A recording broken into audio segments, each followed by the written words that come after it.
Je trouve déjà que c'est une jolie histoire de faire, comme disent les Anglais, de la limonade avec des citrons, c'est-à-dire de savoir transformer en fait ce qu'on nous donne en quelque chose de nouveau. Il y a un passé douloureux qui a meurtri, je pense, beaucoup, si ce n'est toutes les familles normandes, françaises, mais normandes quand même particulièrement. Et puis il y a ensuite ce que les générations d'après décident d'en faire. Moi, je suis très sensible au sujet de la jeunesse en plus. Je trouve que c'est très important de s'inscrire dans un patrimoine culturel, de s'intéresser au territoire dont l'on vient. Et même quand on arrive comme ça, je pense quand on n'a pas grandi en Normandie, mais qu'on arrive en Normandie peut-être pour faire ses études, et qu'on s'intéresse à ça et qu'on essaie de faire pousser un peu des racines dans l'histoire du territoire. Moi, je trouve ça très important et très intéressant. C'est beau, c'est un travail de mémoire qui est indispensable, qui est important et qui, j'espère, et j'ai l'impression que c'est le cas, parce qu'avoir le nombre d'étudiants qu'on croise là sur ce qu'on a envie d'appeler un campus, ça veut dire que ça les touche, c'est bien.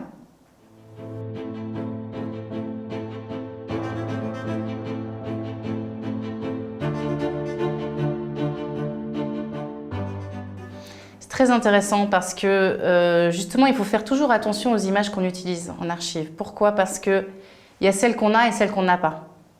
Et ça peut être très frustrant en tant que journaliste ou en tant que réalisatrice ou d'auteur quand on veut raconter une histoire, de ne pas avoir les images pour le faire.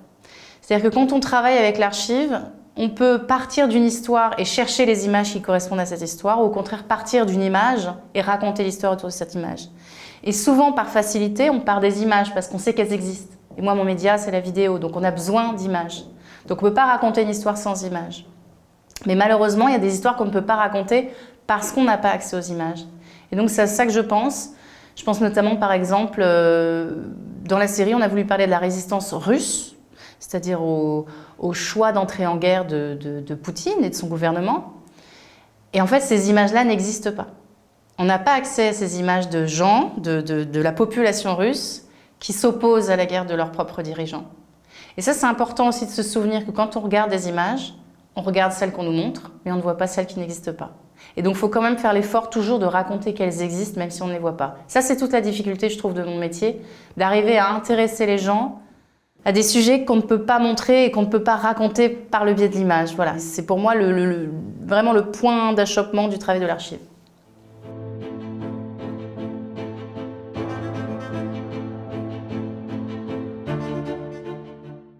Moi, je dirais justement d'exercer l'esprit critique, en fait, toujours.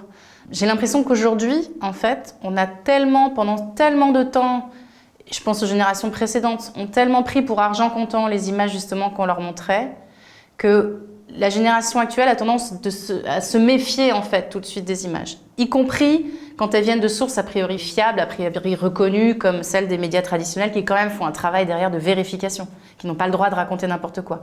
Mais je vois bien, en étant moi-même membre d'un média, en jouant le jeu médiatique, que les jeunes sont très réticents vis-à-vis de cette parole, en fait, qui est transmise par le média. C'est bien, c'est une bonne chose, il faut exercer son sens critique, mais dans tous les sens, si je puis dire.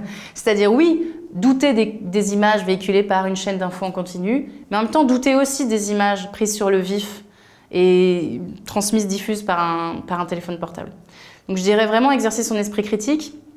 Et aussi, je trouve, moi de temps en temps je fais ça, ça me fait du bien, quand on regarde des archives et qu'on voit par exemple l'état de la France dans les années 60, qu'on voit les micro-trottoirs sur la question du féminisme, le rôle de la femme dans la société, sur la religion, sur l'immigration, quand on voit tous ces sujets-là, la diversité du peuple français, quand on voit la manière dont les gens se saisissaient ces sujets dans les micro-trottoirs des années 60, on se dit ok, aujourd'hui tout n'est pas parfait, loin de là, mais enfin quand même, on a fait des progrès.